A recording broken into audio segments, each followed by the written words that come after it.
Bismillahirrahmanirrahim. Assalamualaikum warahmatullahi wabarakatuh.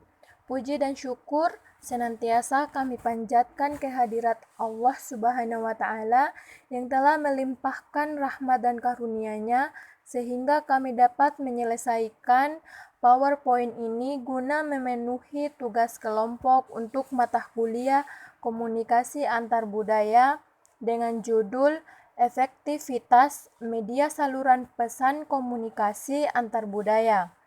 Kami dari kelompok 6 yang terdiri dari Wiwi Wulandari, Woode Fitri Auliani, saya sendiri, Dewi Kurniawati, Yusriana Ansar, Alifsia Fikriani Syam, Novia Ansar, Fadia Tahta Aunillah, Salwa Nurul Dianis.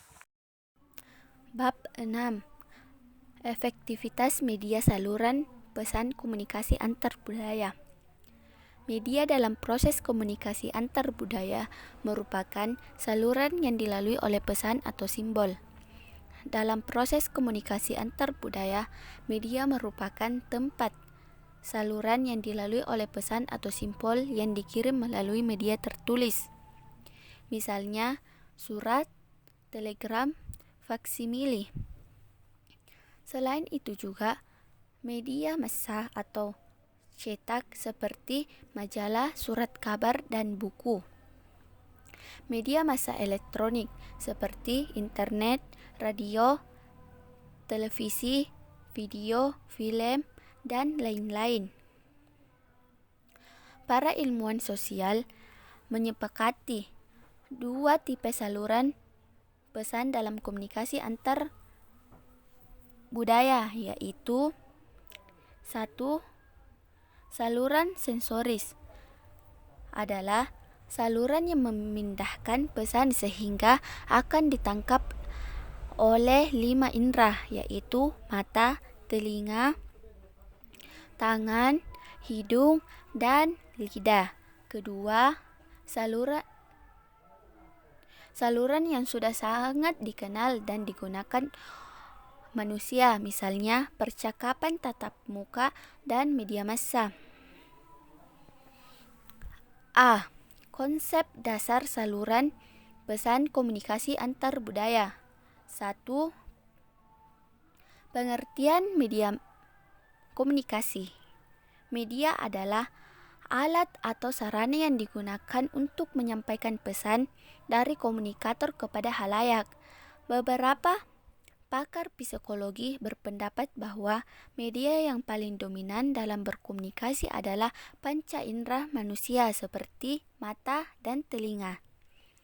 Pesan yang diterima oleh panca indera selanjutnya proses oleh pikiran manusia untuk mengontrol dan menentukan sikap terhadap sesuatu sebelum dinyatakan dalam tindakan. Menurut Fardiansyah, media berkomunikasi adalah alat perantara yang sengaja dipilih komunikator untuk menghantarkan pesannya agar sampai kepada komunikan. Jadi, unsur utama media komunikasi adalah pemilihan dan penggunaan alat perantara yang dilakukan komunikator dengan sengaja. Media komunikasi adalah semua sarana yang digunakan untuk memproduksi, mereproduksi, mendistribusikan, atau menyebarkan dan menyampaikan informasi. Esensi saluran komunikasi. Rogers menyatakan bahwa saluran komunikasi adalah alat atau media yang dapat dimanfaatkan individu atau kelompok serta organisasi yang berkomunikasi untuk menyampaikan pesan-pesan atau message mereka. Berlo mengartikan saluran komunikasi dalam beragam pengertian, yaitu 1. Alat pembawa pesan. 2. Media atau wahana yang memungkinkan alat pembawa pesan melalui jalan atau saluran yang harus dilaluinya. 3. Media atau wahana yang dapat dijadikan sarana untuk berkomunikasi seperti pertemuan serta pertunjukan. Ragam media atau saluran komunikasi. Secara konseptual, dikenal 3 macam saluran atau media komunikasi, yaitu saluran antar pribadi atau interpersonal, media massa atau mass media, dan forum media yang dimaksudkan untuk menggabungkan keunggulan yang dimiliki oleh saluran antar pribadi dan media massa. Saluran antar pribadi.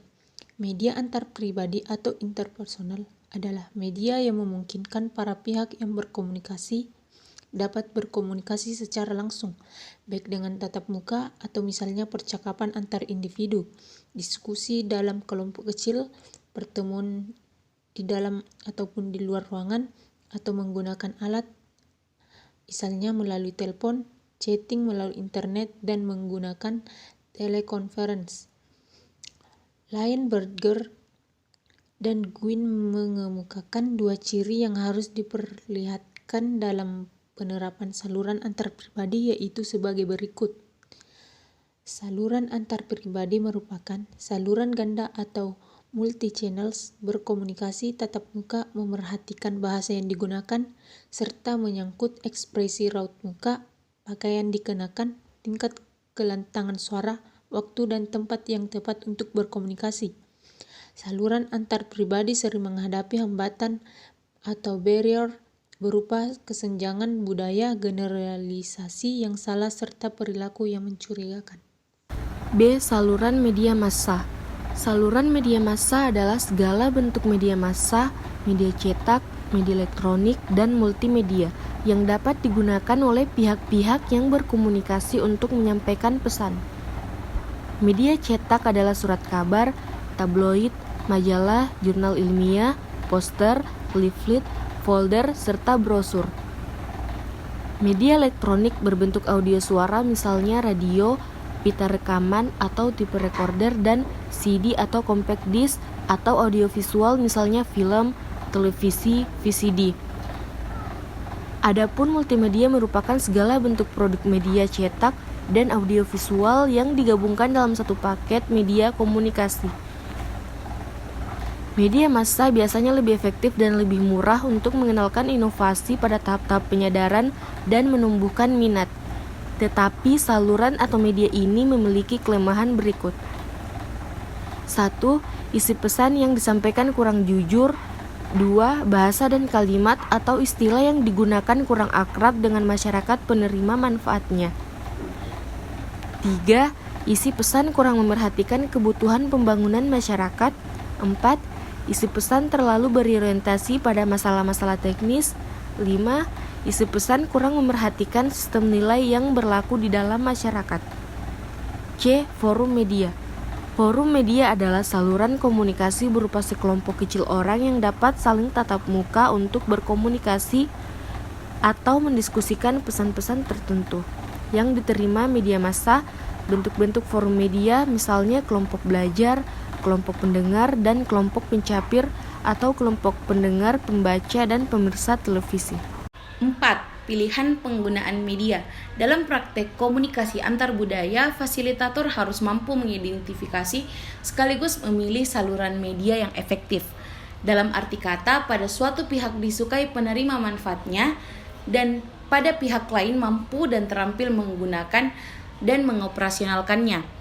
Jika inovasi dapat dengan mudah dan jelas disampaikan melalui media massa, atau jika kelompok penerima manfaatnya dapat dengan mudah menerima inovasi yang disampaikan melalui media massa, proses adopsi akan berlangsung relatif lebih cepat dibandingkan dengan inovasi yang harus disampaikan melalui media antar pribadi. Jika inovasi tersebut sulit disampaikan melalui media massa atau penerima manfaatnya belum mampu memanfaatkan media massa, inovasi yang disampaikan melalui komunikasi antar pribadi lebih cepat diadopsi oleh masyarakat penerima manfaatnya. Pilihan terhadap penggunaan saluran komunikasi bergantung pada maksud dan tujuan komunikasi. Hasil penelitian membuktikan bahwa media massa akan berperan secara efektif dalam mengubah pendapat, misalnya menambah pengetahuan, sedangkan komunikasi antar pribadi umumnya lebih efektif dalam mengubah sikap. 5. Gangguan atau hambatan komunikasi. Dalam komunikasi yang menggunakan saluran media, gangguan terjadi dalam bentuk noise, baik karena mutu peralatan, ketepatan gelombang radio, dan gangguan cuaca. Dalam komunikasi yang menggunakan saluran antar pribadi, gangguan yang sering terjadi disebabkan oleh karakteristik pribadi dari pihak-pihak yang berkomunikasi berupa citra diri, nilai-nilai, kesenjangan sosial ekonomi, kesenjangan umur, jenis kelamin, agama, dan etnis. Bagian B, efektivitas media saluran pesan komunikasi antar budaya. Yang pertama, peran dan keterbatasan bahasa. Bahasa adalah sejumlah simbol atau tanda yang disetujui untuk digunakan oleh sekelompok orang untuk menghasilkan suatu arti atau makna. Bahasa setiap hari digunakan oleh manusia di seluruh dunia. Tanpa bahasa, manusia tidak dapat berkomunikasi. Bahasa berperan penting secara langsung sebagai bentuk pernyataan dan pertukaran pemikiran ataupun pandangan mengenai orang lain. Selain itu, bahasa juga berperan untuk mengatur manusia sesuai dengan faktor usia, jenis kelamin, bahkan sosial ekonomi. Yang kedua, bahasa merupakan medium untuk menyatakan kesadaran dalam konteks sosial budaya. Dalam komunikasi antar manusia dan budaya, berkenaan dengan bahasa, ada bahasa lisan, bahasa tulisan, bahasa isyarat, bahasa jarak, dan sebagainya. Menurut Ohiwotun 1997, bahasa dalam konteks masyarakat dan kebudayaan dipelajari dalam dua dimensi, yaitu dimensi penggunaan dan dimensi struktur. Dalam dimensi penggunaan, bahasa yang dimaksudkan dengan yang dituturkan oleh mereka adalah sebagai berikut. Bagian A, bahasa merupakan cara khusus kata-kata diseleksi dan digabung menjadi ciri khas seseorang, suatu kelompok, atau masyarakat tertentu. Bagian B, dimensi struktur. Bahasa diberi definisi dan bergantung pada pendekatan yang dilakukan. C. Bahasa verbal dan nonverbal dalam proses komunikasi antar budaya. Bahasa verbal ataupun nonverbal merupakan bentuk pesan yang digunakan oleh manusia untuk mengadakan kontak dengan realitas lingkungannya. Persamaan antara keduanya adalah: yang pertama, menggunakan sistem lambang atau simbol. 2. Sesuatu yang dihasilkan oleh individu manusia. 3. Orang lain juga memberikan arti pada simbol yang dihasilkan tadi. Serbok mencoba mengaitkan proses tersebut dengan pengertian komunikasi dalam definisinya, bahwa komunikasi merupakan proses penggunaan tanda dan simbol yang mendatangkan makna bagi orang lain. Dari pengertian tersebut dapat ditarik kesimpulan. Pertama, kelangsungan komunikasi bergantung pada macam-macam sistem tanda dan lambang yang digunakan. 2. Komunikasi dapat terjadi jika makna simbol yang ada dalam diri seseorang juga mempunyai arti yang sama bagi orang lain dengan siapa sih berinteraksi. 3. Salah satu masalah yang paling sering terjadi dalam komunikasi antar budaya adalah adanya perbedaan pemberian makna terhadap simbol. Tanda dan simbol merupakan alat dan materi yang digunakan dalam interaksi. Kemampuan manusia untuk menggunakan simbol menjadikannya sebagai makhluk yang unik, yang membedakannya dari makhluk hidup lainnya. Akan tetapi, kemampuan unik dan proses melakukan simbolisasi dianggap remeh oleh manusianya, kecuali ketika menghadapi saat-saat sulitnya memperoleh kata yang tepat untuk menggambarkan sesuatu. Banyak perilaku nonverbal yang dipelajari secara kultural. Sebagaimana aspek verbal, komunikasi nonverbal juga bergantung atau ditentukan oleh kebudayaan, yaitu sebagai berikut. Kebudayaan menentukan perilaku nonverbal yang mewakili atau melambangkan pemikiran, perasaan, keadaan tertentu dari komunikator. Kedua, kebudayaan menentukan waktu yang tepat atau layak untuk mengkomunikasikan pemikiran, perasaan, keadaan internal. Jadi, walaupun perilaku-perilaku yang memperlihatkan emosi ini banyak yang bersifat universal, perbedaan kebudayaan dalam menentukan waktu, pelaku, dan tempat emosi-emosi itu dapat diperlihatkan. Pengenalan dan pemahaman tentang pengaruh kebudayaan pada interaksi nonverbal merupakan salah satu kunci keberhasilan dalam komunikasi antar budaya. Karena dengan mengerti pola-pola dasar pengetahuan nonverbal dalam suatu kebudayaan, kita dapat mengetahui sikap dasar kebudayaan tersebut. Misalnya, dengan memperhatikan tindak tanduk para pegawai pria Jepang dalam membuat pertemuan di restoran pada malam hari, kita dapat mempelajari sedikit tentang sikap mereka terhadap pekerja wanita. Kedua, Pola-pola perilaku nonverbal dapat memberikan informasi tentang sistem nilai suatu kebudayaan. Misalnya, konsep waktu kebudayaan dengan orientasi pada doing, aktif melakukan sesuatu, seperti AS akan cenderung untuk menganggap situasi tanpa kata-kata sebagai membuang-buang waktu.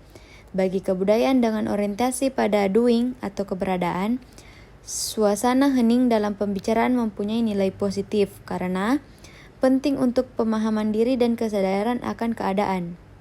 Ketiga, pemahaman tentang perilaku nonverbal dapat membantu untuk menekan rasa etnosentrisme. Misalnya, kita mungkin akan lebih memahami penggunaan jarak ruang oleh orang lain jika kita sadar akan karakteristik kebudayaan yang mendasarinya, yang mencerminkan sesuatu tentang pengguna dan kebudayaannya. Itulah pemaparan dari kelompok kami, kurang lebihnya mohon dimaafkan. Wabillahi taufiq wal hidayah. Wassalamualaikum warahmatullahi wabarakatuh.